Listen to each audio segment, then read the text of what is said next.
弟兄姊妹大家好，又到咗我哋主日講道反思分享嘅時間啦。我哋啱啱過去主日嘅題目咧就叫愛嘅服侍，而我哋用嘅經文就係哥林多前書13章1至10節。牧師好好啊，唔係淨係講到10節啫，佢講埋11、12、13節。咁所以咧佢都分咗3個段落㗎。呢3個段落咧分別係1至3節嘅愛嘅重要啦，4至7節佢講到係愛嘅特質啦，而8至13節咧佢講到愛嘅恆久。呢篇講道裏面咧都會有好多嘢值得我哋反省嘅地方嘅。首先問大家一個問題咧，就係話我哋揀一啲人去服侍嘅時候，我哋首先會揾啲乜嘢人咧？係啦，會有啲咩嘢嘅 criteria 咩條件咧咁樣。首先咧可能會睇下佢有冇恩賜啦，即係咧聖經裏面提及有冇方言嘅恩賜啊？有冇識唔識講天使嘅説話？有冇講道嘅恩賜啊？咁樣呢啲啦，係咪？咁第二樣嘢就係話佢有冇相關嘅知識啦？所以喺經文裏面都提到佢會唔會有啲知識喺裏面咧？啲嘢可以係即係去幫助到人咧？咁而第三樣嘢咧都講到佢能夠周濟窮人嘅喎，有啲人去咁有周濟窮人嘅時候，代表咗嗰個人有資源有能力啦，係咪？咁所以咧好多時我哋都會諗揀一個人嘅時候咧，最緊要佢有冇恩賜佢有冇相關嘅知識，佢有冇資源才幹，係咪？咁所以咧呢3樣嘢其實都重要嘅因為咧譬如話你想揾人去帶領敬拜咁樣，原來嗰個人係唔識唱歌嘅，咁其實咧都好弊嘅噃。如果你想揾人咧係控制個電腦 PowerPoint 嘅，但係佢完全唔識電腦嘅甚至乎咧你要揾人咧想去帶查經，但係佢完全唔識字嘅佢唔識睇嘅，咁就好弊咯噃，係咪？咁所以咧其實我哋去揀人嘅時候咧，好多時都會着重翻恩賜知識才幹資源呢啲咁嘅事情嘅。但係呢段經文咧再一次提醒我哋，冇錯，如果我哋有晒呢啲嘢又點樣咧？如果我哋冇愛，咁所有嘢其實咧都係枉然嘅。所以咧保羅呢度去提醒我哋嘅時候就係話原來咧我哋好多時咧都忽略咗神揀人咧係睇人內心㗎，係睇人有冇愛喺裏面，唔係單單睇嗰個人咧有幾多才幹，有幾多嘅能力咁樣嘅咁所以咧呢個係再一次俾我哋弟兄姊妹，特別係服侍咧弟兄姊妹一個好嘅提醒。冇錯，我哋每一個人服侍緊嘅，當然有相關嘅恩賜、能力、才幹同埋資源啦。但係再一次提醒翻我哋，有冇愛心咧？究竟愛心其實先係先決嘅條件喎。咁所以咧提醒翻我哋其實愛心先係我哋服侍嘅重要最重要嗰件事。而第二樣嘢啦，就係愛嘅特質啦。如果講到愛嘅時候咧，保羅咧都形容咗咧係10幾種係乜嘢係愛咁樣，愛係乜？愛唔係啲乜咁樣啦。咁其實咧呢個係好重要嘅，因為我諗翻咧喺我哋嘅經歷裏面咧，我哋時常都會喺教會或者唔同嘅場合咧同人一齊同工㗎嘛，係咪有時咧我哋咧都係每個人我哋都有好多恩賜資源能力㗎，係咪？但係咧好多時我哋走埋相處嘅時候，一齊去共事嘅時候咧，我哋缺乏咗忍耐啦，冇恩慈啦，我哋又彼此嘅嫉妒啦，我哋又自誇又張狂啦，係嘛？甚至乎有時咧，我哋咧去到一個地步，我哋做啲羞恥嘅事、自私嘅事、得罪人嘅事，我哋又會發脾氣啦，係咪？我係會數對方嘅唔好啦，係咪？咁呢啲咧其實都係破壞咗我哋一齊嘅關係一齊同工，我哋咧竟然咧咁樣去對待，因為咧我哋睇嗰啲事為重要我哋冇睇到其實人係更加重要，我哋為咗完成嗰件事而咧失卻咗嗰個弟兄姊妹。咁所以咧愛再一次提醒我哋，其實係我哋走埋一齊冇錯係要做好件事，但係其實去實踐愛咧先係更加嘅重要，係嘛？因為咧喺愛裡面咧，我哋能夠咧係更加包容，更加能夠咧幫助彼此，唔單止做好件事嘅，更加能建立到咧對方嘅關係。咁所以都引申到去第3個段落啦，因為咧牧師都講到話呢個咧係愛係恆久嘅，係咪？咁裡面咧經文提到話知識會歸於無有啦，恩賜都歸於無有啦，即係話會過去嘅。咁當然啦，我哋頭先所提及嘅，譬如話啲才幹資源咁樣，都係會過去嘅喎，喺地上面，係咪？有一日你可能再做唔到嗰啲嘢噶嘛，係咪？你一日可能用晒啲錢啦，咁你冇得周濟窮人咯，係咪？可能係咁咧，係咪？所以咧有好多時咧，呢啲恩賜知識、才幹、資源各樣嘅嘢咧，其實都係有限嘅。但係咧，保羅提醒一樣嘢就係話，我哋侍奉者要將我哋嘅眼光咧放喺永恆裡面啦。我哋咧冇錯，眼前嘅服侍係重要，我哋都想做好件事。但係我哋更加要追求嘅係一啲永恆價值嘅事。咁係乜嘢咧？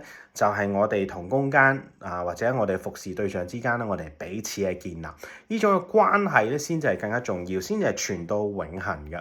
有好多時咧，我哋做嗰啲事工，冇錯係可以好成功㗎，但係咧，我哋咧因為要成功，因為要做得好，所以咧我哋咧鬧到啲弟兄姊妹咧狗血淋頭，哇！將嗰啲咧做得唔好嗰啲咧趕走佢，係嘛？以至我哋破壞咗好多嘅關係咁但係有時咧，我哋有啲事工咧，真係做咗出嚟咧唔係最完美嘅喎，係有好多瑕疵，好多甩漏喎。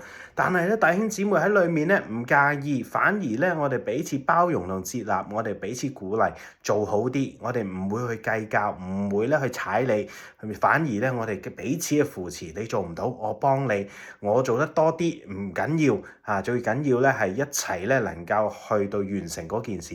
嗱咁樣嘅話咧，我哋就能夠建立到弟兄姊妹啦。咁呢種咧就係我哋喺服侍裏面咧實踐到愛，而呢個愛咧亦都係咧有一個永恆嘅價值喺裏面，因為我哋嘅關係咧係去到永恆噶嘛，係咪？咁所以咧呢三個嘅愛嘅重要、愛嘅特質同愛嘅恆久咧，我覺得都係非常之重要。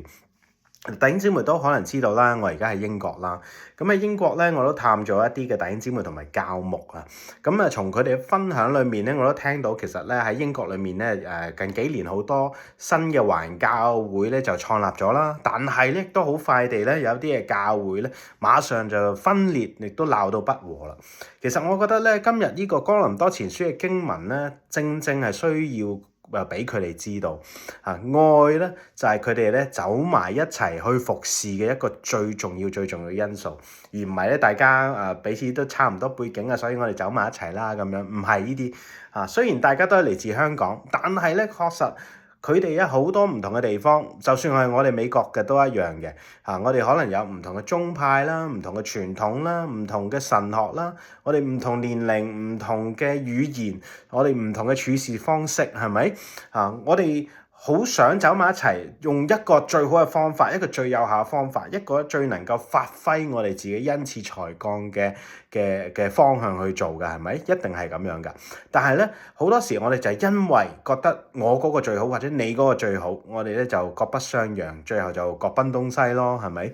咁所以咧，有啲就留返喺教會，有啲咧就走咗出去開教會。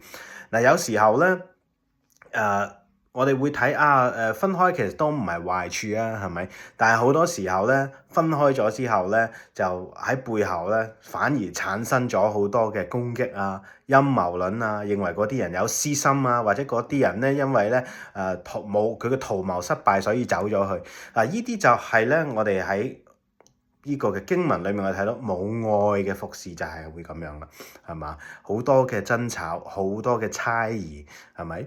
其實大家嚟到一個新嘅地方，要一齊喺呢度落地生根已經好困難啦。加上咧，如果大家返教會都係咁嘅時候咧，就難上加難啦。其實建立教會唔係用啲咩方法才幹智慧恩賜，建立教會最緊要嘅就係愛。一個冇愛嘅教會，其實弟兄姊妹都返得唔開心，人哋睇到都唔係好想見到去呢個教會或者去呢個教會啦，係咪？所以愛嘅服侍呢個主題咧，重點就唔係服侍喎，唔係點樣有效嘅服侍，認為咧有愛就可以有效服侍，或者有愛就可以有成功嘅服侍，唔係呢樣嘢。重點係咩？係要有愛，唔係點樣去有一個成功嘅服侍。所以咧，或者有時我哋嘅服侍咧，或者走埋一齊嚟到去係工作嘅時候咧，我哋嘅質量或者方法真係未必最好嘅。但係我哋最重要係咩咧？就係我哋喺服侍裏面，我哋有冇感受到大家嘅愛喺裏面而得到滿足？